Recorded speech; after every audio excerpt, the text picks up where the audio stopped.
Hi hello ನಮಸ್ತೆ, welcome back to my YouTube channel. ಇವತ್ತಿನ ಒಂದು ಸ್ಪೆಷಲ್ ರೆಸಿಪಿ ಏನಂತ ಹೇಳಿದ್ರೆ ಮಂಡಕ್ಕಿ ಉಸ್ಲಿ. ಈ ಒಂದು ಮಂಡಕ್ಕಿ ಉಸ್ಲಿನ ಉತ್ತರ ಕರ್ನಾಟಕ ಸೈಡಲ್ಲಿ ತುಂಬಾ ಕಾಮನ್ನಾಗಿ ಮಾಡ್ತಾರೆ. ಸೊ ಅದು ಇಷ್ಟಪಟ್ಟು ಕೂಡ ತಿಂತಾರೆ ಅಂತಲೇ ಹೇಳ್ಬೋದು. ಸೊ ನಮ್ಮ ಕಡೆ ನಾವು ಹೇಗೆ ಮಾಡ್ತೀವಿ ಅನ್ನೋದನ್ನ ಕೂಡ, ನಮ್ಮ ಕಡೆ ಅಂದರೆ ಮಲೆನಾಡು ಸೈಡು. ಸೊ ನಾವಿರೋದು ಮಲೆನಾಡಲ್ಲಿ ಆಗಿರೋದ್ರಿಂದ ನಮ್ಮ ಕಡೆ ನಾವು ಮಂಡಕ್ಕಿ ಉಸ್ಲಿನ ಯಾವ ರೀತಿ ಮಾಡ್ತೀವಿ ಅಂತೇಳಿ ಇವತ್ತಿನ ಒಂದು ರೆಸಿಪಿಯಲ್ಲಿ ನೀವು ನೋಡ್ಬೋದು. ಹಾಗೆಯೇ ಕೊನೆಯವರೆಗೂ ಮಿಸ್ ಮಾಡಿದ್ಲೇ ಎಂಡ್ವರೆಗೂ ಈ ವಿಡಿಯೋನ ನೋಡಿ. ಹಾಗೆಯೇ ಹೊಸಬ್ರು ಯಾರೆಲ್ಲ ನನ್ನ ಚಾನಲ್ನ ನೋಡ್ತಾ ಇದ್ದೀರಾ ದಯವಿಟ್ಟು ಸಬ್ಸ್ಕ್ರೈಬ್ ಮಾಡ್ಕೊಳ್ಳಿ, ಲೈಕ್ ಮಾಡಿ, ಶೇರ್ ಮಾಡಿ ಮತ್ತು ಕಮೆಂಟ್ ಮಾಡೋದನ್ನು ಮರಿಬೇಡಿ. ಹೀಗೆ ಸಪೋರ್ಟ್ ಮಾಡ್ತಾಯಿರಿ ಫ್ರೆಂಡ್ಸ್.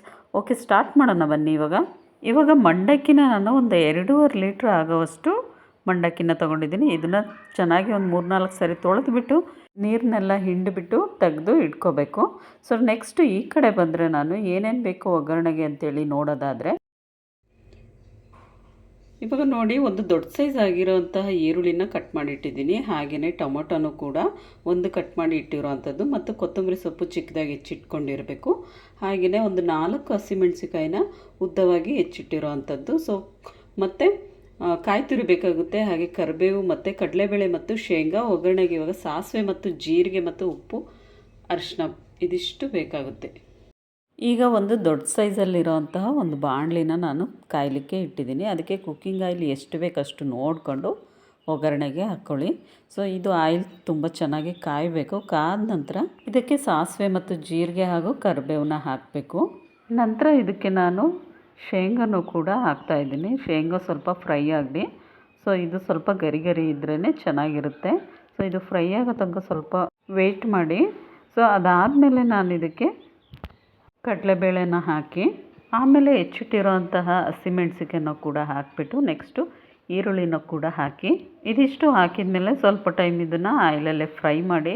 ಸೊ ಹಸಿಮೆಣ್ಸಿಕಾಯಲ್ಲಿರೋಂತಹ ಖಾರ ಎಣ್ಣೆಯಲ್ಲೇ ಬಿಟ್ಕೋಬೇಕು. ಸೊ ಸ್ವಲ್ಪ ಟೈಮ್ ಒಂದು 2 ಮಿನಿಟ್ಸ್ ಇದನ್ನ ವೆಯ್ಟ್ ಮಾಡಿ ಖಾರನೆಲ್ಲ ಚೆನ್ನಾಗಿ ಬಿಟ್ಟ ನಂತರ ಇವಾಗ ನಾನು ಕಟ್ ಮಾಡಿಟ್ಟಿರೋಂಥ ಟೊಮೊಟೊನ ಸೇರಿಸಿ ಇದು ಕೂಡ ಚೆನ್ನಾಗಿ ಫ್ರೈ ಆಗೋವರೆಗೂ, ಸ್ವಲ್ಪ ಮೆತ್ತಗಾಗೋವರೆಗೂ ಇದನ್ನು ಫ್ರೈ ಮಾಡಿ. ಹಾಗೆಯೇ ನಂತರ ಇದಕ್ಕೆ ನಾನು ರುಚಿಗೆ ಎಷ್ಟು ಬೇಕಷ್ಟು ನೋಡಿಕೊಂಡು ಸಾಲ್ಟನ್ನ ಹಾಕಿ ಮಿಕ್ಸ್ ಮಾಡ್ಕೊಳ್ಳಿ. ಹಾಗೆಯೇ ಸೊ ಇದ್ರ ಜೊತೆಗೇ ಇವಾಗ ಒಂದು 1/2 ಟೇಬಲ್ ಸ್ಪೂನ್ ಆಗೋವಷ್ಟು ಅರಿಶಿನ ಸೇರಿಸಿ ಮಿಕ್ಸ್ ಮಾಡ್ಕೊಳ್ಳಿ. ಅರಿಶಿನ ಎಲ್ಲ ಅಡುಗೆಗೂ ಬಳಸ್ತಾ ಇದ್ದರೆ ತುಂಬಾ ಒಳ್ಳೆಯದಿದೆ ಆರೋಗ್ಯಕ್ಕೆ.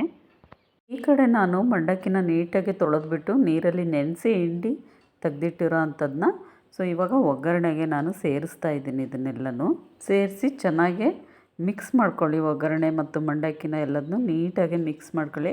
ಇದ್ರ ಜೊತೆಗೇ ಇದಕ್ಕೆ ಪುಟಾಣಿನೂ ಕೂಡ ಪುಡಿ ಮಾಡಿಕೊಂಡು ಮಿಕ್ಸ್ ಮಾಡಿ ಹಾಕ್ತಾರೆ. ಸೊ ಬೇಕಿದ್ದಲ್ಲಿ ಹಾಕ್ಕೊಳ್ಳಿ.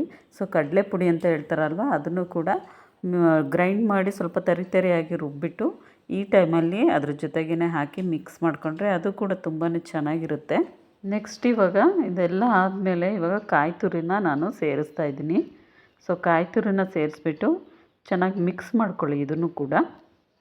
ಸೊ ಟೇಸ್ಟ್ ನೋಡಿದ್ರೆ ತುಂಬಾ ಚೆನ್ನಾಗಿರುತ್ತೆ ಮಂಡಕ್ಕಿ ಉಸುಳಿ. ಕೆಲವೊಂದು ಸರಿ ಮಾಡ್ಕೊಂಡು ತಿನ್ನಬೇಕು ಅನ್ನಿಸ್ದಾಗೆಲ್ಲ ಈ ಥರ ಮಾಡಿ ನೋಡಿ, ನೀವು ಕೂಡ ಇಷ್ಟಪಟ್ಟು ಮಾಡ್ತೀರಾ. ಸೊ ಹಾಗೆಯೇ ಹೊಸಬ್ರು ಯಾರೆಲ್ಲ ನನ್ನ ಚಾನಲ್ ನೋಡ್ತಾ ಇದ್ದೀರಾ ದಯವಿಟ್ಟು ಸಬ್ಸ್ಕ್ರೈಬ್ ಮಾಡ್ಕೊಳ್ಳಿ, ಲೈಕ್ ಮಾಡಿ, ಶೇರ್ ಮಾಡಿ ಮತ್ತು ಕಮೆಂಟ್ ಮಾಡಿ.